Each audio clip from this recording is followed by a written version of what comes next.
Bonjour la team d'Incarné, j'espère que vous allez bien. Je suis Betty Khan, CEO de la startup Chisen qui fait des fromages locaux à base de lait de chèvre et de lait de vache, épicés et très savoureux.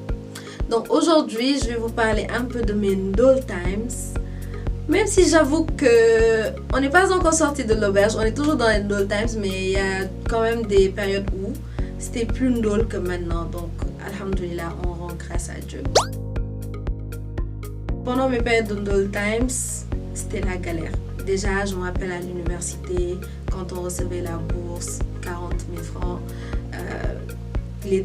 La première semaine surtout, dernier noces. Mais après, à la fin du mois, vers la deuxième quinzaine du mois, il n'y a plus d'argent, donc c'est compliqué. Parfois, il faut manger de la bouillie ou bien se tuer avec les céréales, ce genre de choses. Donc voilà. Mais santé yàlla, santé yàlla. Bon, comme erreur financière, j'avoue que c'est un peu compliqué parce que, on me le dit tout le temps, dama nay comme Baol, donc vraiment avant avant que j'investisse quelque part, c'est vraiment pour que ça soit rentable quoi. Même quand j'achète quelque chose que je n'aime pas et je trouve que ça me sert pas bien, j'essaie vraiment de rentabiliser la chose pour ne pas avoir l'impression d'avoir jeté mon argent par la fenêtre. Peut-être parfois les petits plaisirs de la vie qu'on se fait, partir au resto ou bien sortir avec des amis, mettre de l'argent là-bas alors qu'on sait vraiment qu'on n'a pas cette capacité. C'est un peu inné chez moi parce que Baol là quoi, ça me reste de dem si le ñak solo, donc voilà. Déjà je me rappelle quand j'étais au collège, quand on me donnait mon argent de poche, c'était vraiment pas beaucoup, c'était des pièces, mais ñu ci santé yàlla. Et à l'époque j'achetais des gâteaux coco parce que j'en raffolais. Quand je partais en salle de classe, mes camarades de classe en raffolaient, dañ may petit même. Et à la fin je me disais waouh, moi j'investis dans mon gâteau coco et elle mange tout, donc comment c'est si, et je me suis dit bon, ça c'est une idée de business. Et j'ai commencé à acheter chez la dame. Maintenant j'achetais à 5 francs et je leur vendais ça à 10 francs. Et un beau jour, la dame elle arrête de vendre. Je lui dis mais toi tu vas pas casser mon business. Du coup qu'est-ce que j'ai fait? J'en ai parlé à ma mère et je l'ai prise comme employée en quelque sorte parce que j'étais petite, j'étais en classe de 4e au collège. Du coup, je commençais à partir au marché, j'achetais les noix de coco et on me grattait ça là-bas. Et j'amenais. Du coup, ma mère, elle faisait les gâteaux coco, je vendais dans mon école.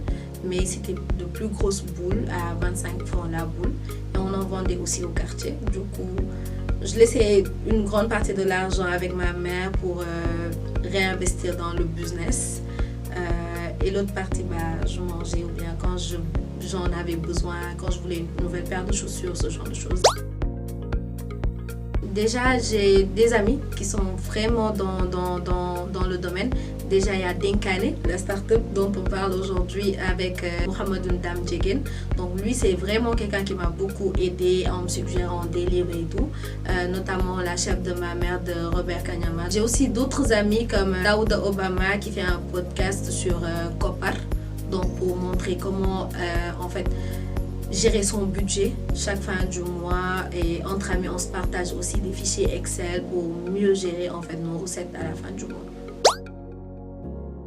Ce que je fais, c'est que quand j'ai de l'argent à la fin du mois, ce que je gagne, je répartis ça.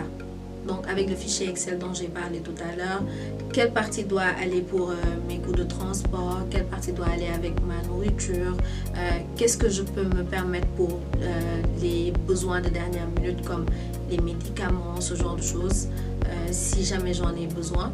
Il y a aussi les divers et ce qu'on donne aux parents. Donc quand je fais cette répartition-là, j'essaie vraiment de m'y atteler de telle sorte qu'il n'y a pas de débordement. Et quand il y a des débordements, il y a toujours la caisse d'épargne qui est là et qui permet de ne pas être à crédit. Voilà. Merci beaucoup, c'était votre premier épisode de Ndol Times avec Betty. Bisous. Ndol Times.